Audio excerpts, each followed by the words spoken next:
You thought you were the priority, the one they cared for, the one they wanted. But in truth, you were the backup plan, and you didn't even know it. While you stared at your phone waiting for a reply that never came, they slept peacefully, confident, certain that you would always be there, available, ready to chase the moment they threw you a crumb. That's how the game begins. What no one tells you is this: the more you react, the weaker you appear. And the weaker you appear, the easier it is for them to control you, to discard you, to keep you dangling like a puppet on strings you never agreed to hold. Emotional manipulation doesn't start with loud arguments. It begins with silence, the wrong kind of silence. The silence that leaves you begging for scraps of attention. But today we are going to flip that script. Today you will see why the right kind of silence, the silence born of clarity, dignity, and strength, does more damage than any reaction ever could. We've been taught to believe that persistence is proof of love, that if you keep trying, keep waiting, keep forgiving, somehow it will prove your loyalty and convince the other person to stay. People repeat phrases like, "If it's meant to be, you should fight for it," or "true love is patient." But this belief has trapped countless people in a cycle of humiliation, where effort is confused with worth and silence from the other side is mistaken as a test you must pass. Here's the reality: many times their silence isn't confusion. It's calculation. They pull away not because they don't know what they want, but because they already know you will chase. The cold distance, the delayed replies, the sudden indifference, these are not accidents. They are moves in a psychological game. The more you react, the more they win. And every time you stretch yourself further to hold on, you slowly disconnect from the one person who matters most: you. This is the cruel logic of emotional manipulation. It doesn't scream, it doesn't arrive with clear labels. It unfolds quietly. First, it looks like being busy. Then it feels like maybe they're distracted. But soon the excuses stop working, and all that remains is a pattern you waiting them withholding, and your heart twisting in the silence. The longer you tolerate it, the more they are assured that you'll never leave. You stop living in reality and start living in anticipation, addicted to crumbs of attention that arrive just in time to keep you from walking away. History shows us this dynamic is nothing new. In Roman times, the Stoic philosopher Epictetus warned against giving power to others through dependence. He observed that those who can withhold attention or affection can make others their servants, not by force, but by exploiting their need for approval. What he described centuries ago is the very same pattern so many people fall into. Today, one person withdraws and the other grows desperate to prove they are worthy of staying. It is not love, it is control. Modern psychology has a name for this as well: intermittent reinforcement. It's the same principle used in gambling machines. Occasional rewards keep you hooked, even when you're mostly losing. Manipulators know this instinctively. They withdraw affection, then return just enough to reset your hope. They ignore your messages, then suddenly send a short reply, and you feel relief so powerful it erases the days of neglect that came before. Without realizing it, you're caught in a cycle designed to drain your energy and inflate their ego. And here is the most dangerous misbelief: that staying calm, staying available, staying patient is a sign of strength. It isn't. It is a signal to them that you will always be there no matter how poorly they treat you. They don't see your patience as maturity. They see it as permission. Every unanswered message you excuse, every absence you tolerate, every cold silence you justify, it all tells them, I can keep doing this and you'll keep accepting it.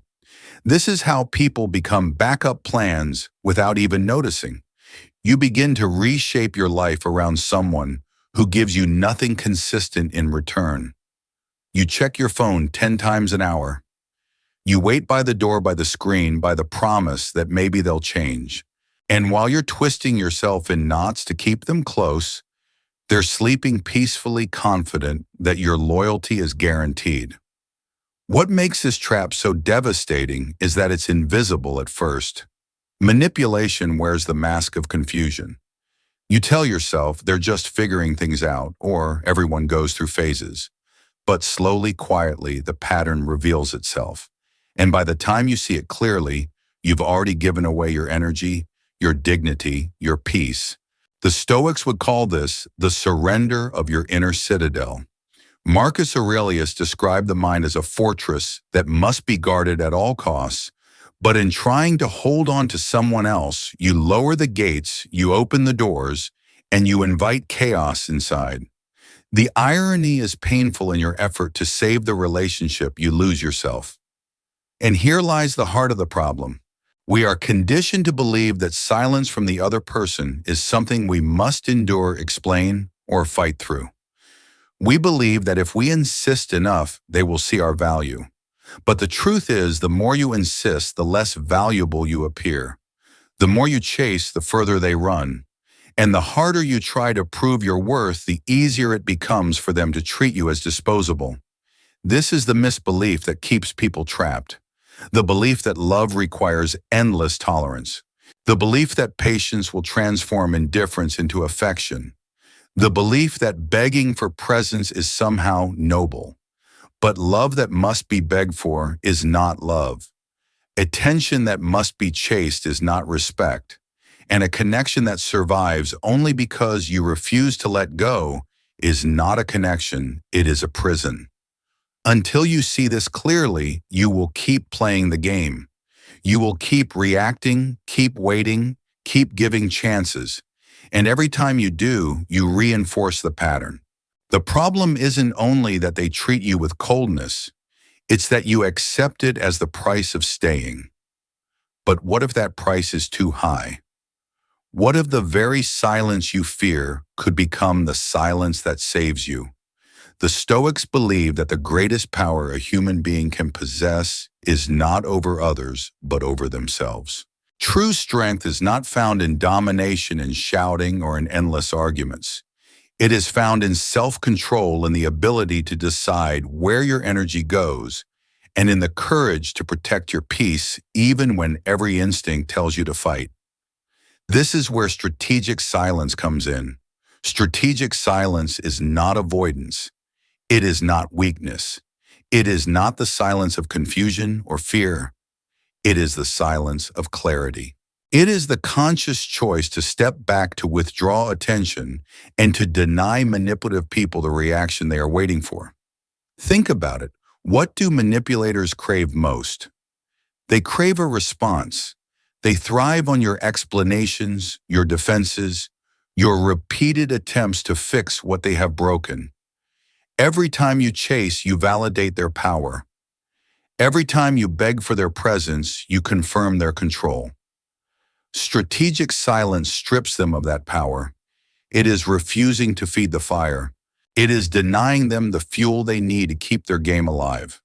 Epictetus, once a slave who became one of the most respected philosophers of Rome, taught, "If someone tries to provoke you, remember that it is not the insult itself that hurts, but your choice to interpret it as an insult." In other words, the harm comes not from what they do, but from how you respond. Silence removes the response. Silence removes the interpretation. Silence ends the cycle before it begins. But strategic silence is not about cruelty. It is about respect, self-respect. When you stop reacting, you are not punishing them, you are protecting yourself. You are affirming that your energy is too valuable to waste on someone who treats it carelessly.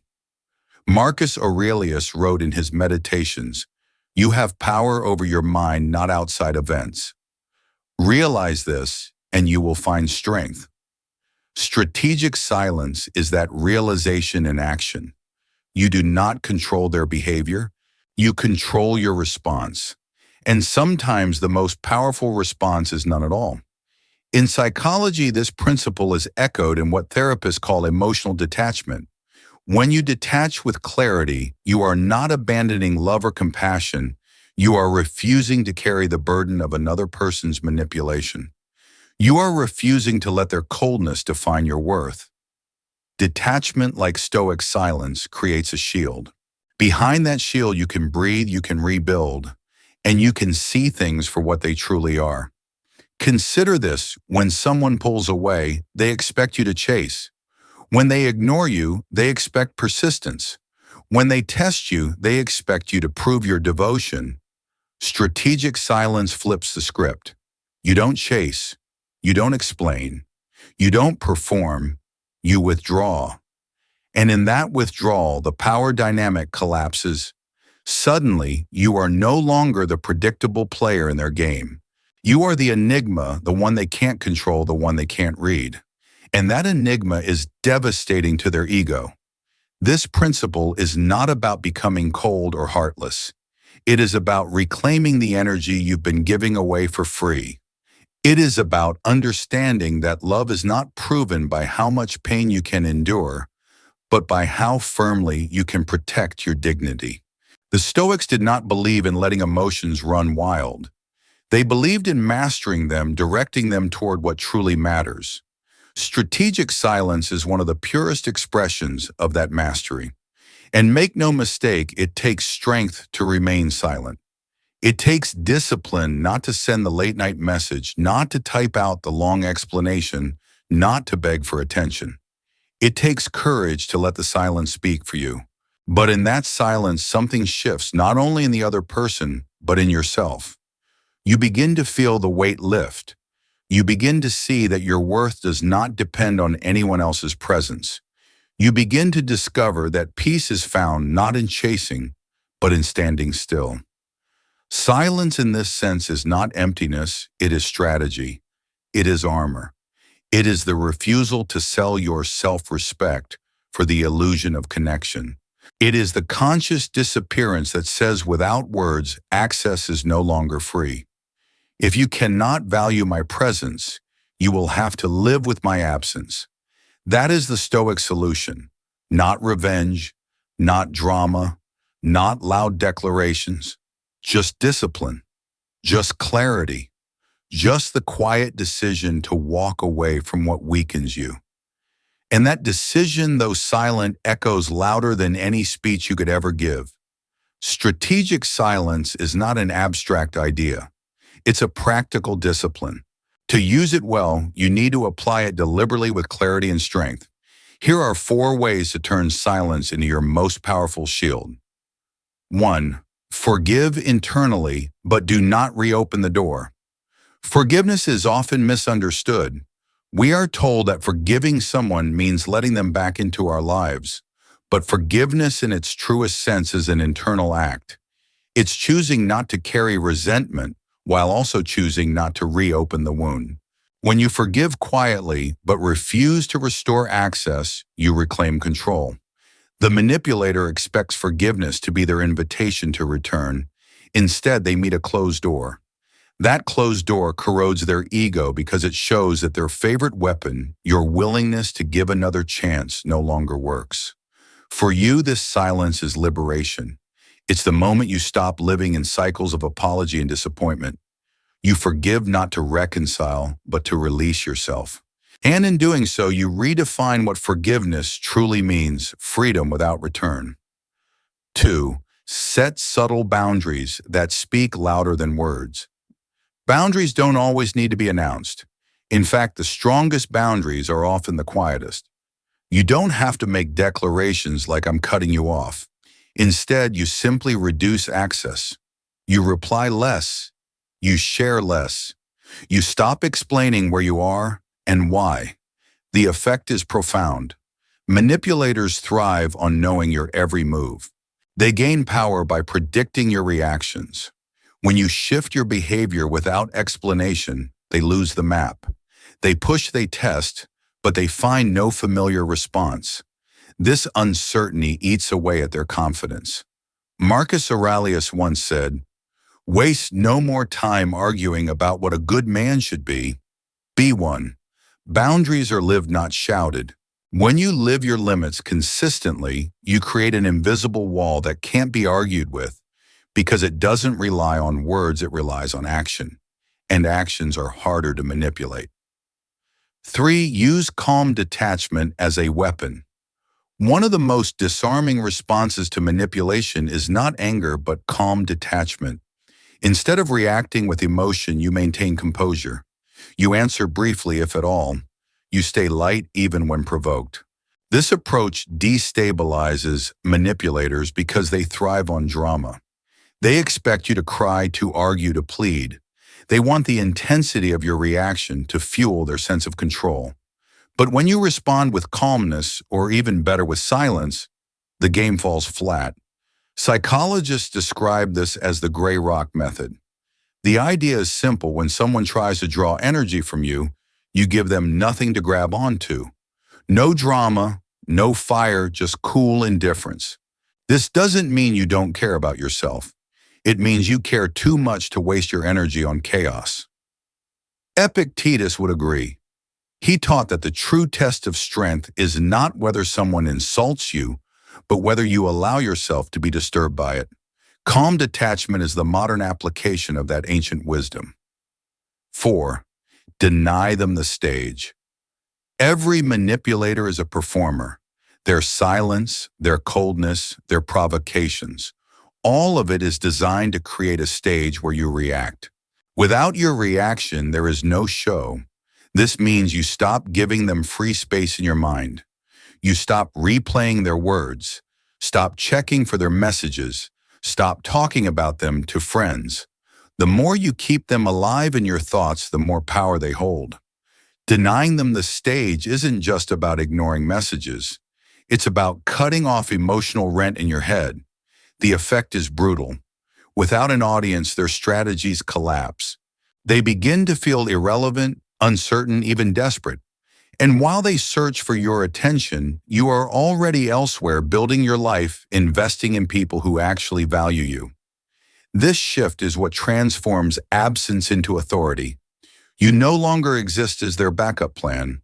Instead, you become the one they can't reach. And that absence, that refusal to play, corrodes their ego more than any angry confrontation ever could. Consistency is the real power. These strategies are simple but not easy. The urge to respond, to explain, to defend yourself will be strong. But the strength of Stoic silence lies in consistency. One moment of reaction can give them hope that their tactics still work.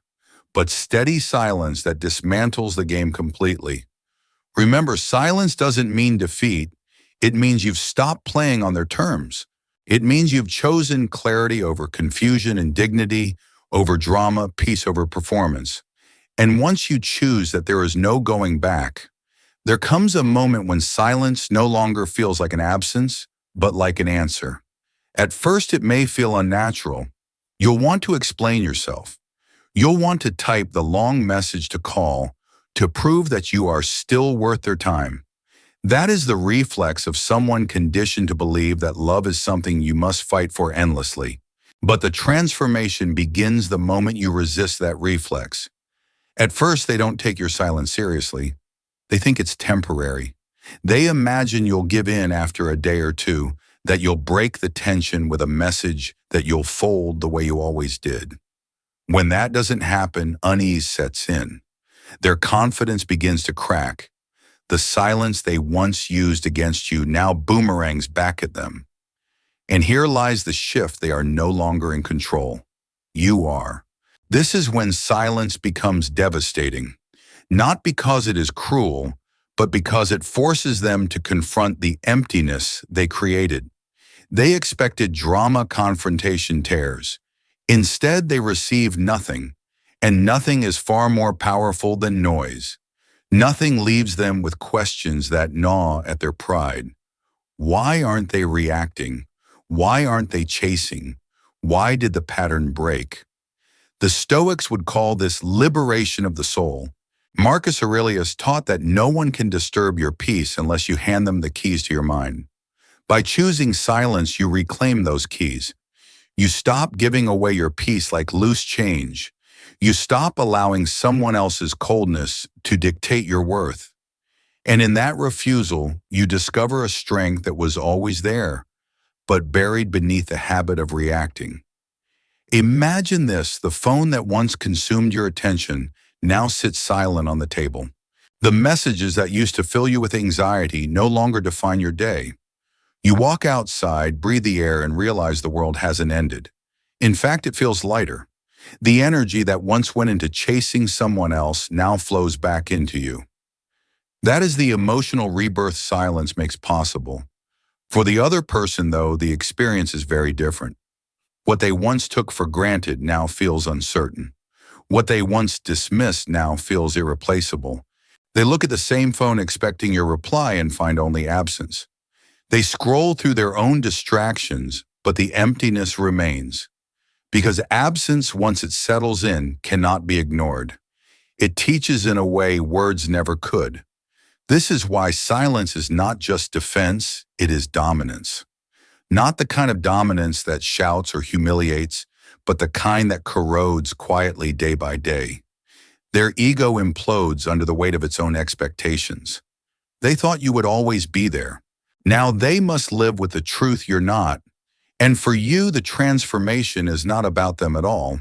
It's about finally choosing yourself. You realize that chasing someone who withholds presence is the purest form of self-betrayal. You see that patience without reciprocity is not maturity, it is slow erosion.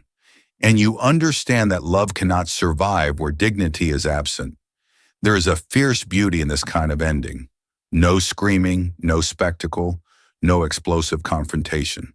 Just the quiet closing of a chapter. You don't need to prove anything because your silence has already proven everything. It says I valued myself enough to stop begging. It says I refuse to be a backup plan. It says I am no longer playing. And once you embrace this, the fear of absence dissolves. What once felt like loss now feels like liberation. You are no longer pacing by the door or watching the screen. You are living. You are free. You are whole. This is the climax of the Stoic strategy, the realization that silence is not retreat but revelation, that the most powerful boundaries are not the ones announced, but the ones quietly enforced, that your greatest weapon against manipulation is not anger, but absence. And once you choose it, the game ends not because you won, but because you refuse to play. Silence is not emptiness. It is clarity. It is the refusal to sell your dignity for temporary attention. It is the quiet recognition that your peace is worth more than someone else's games. When you step back without anger, when you close the door without noise, you discover that you never needed their approval to be whole. Most people will never take the step. They will keep reacting, keep chasing, keep tolerating coldness in the name of love. And because of that, they will stay trapped in the cycle. But you don't have to. You've seen the truth. You've felt the weight of absence, and now you know it can be your greatest shield. Strategic silence is not about punishing anyone. It's about choosing yourself. It's about remembering that respect is not begged for, it's commanded by your boundaries. And once you learn to protect those boundaries with silence, no manipulator, no toxic dynamic, no emotional game can ever control you again. If this message spoke to you, if you recognized your own story in these words, don't stop here. Subscribe to this channel. Turn on notifications, because every video we share is another step toward building emotional armor, another reminder that your peace is not negotiable. Share this with someone who needs it, someone still trapped in cycles of manipulation. You may give them the courage to choose silence too. The door is closed. The key is in your hands, and your freedom begins the moment you decide not to go back.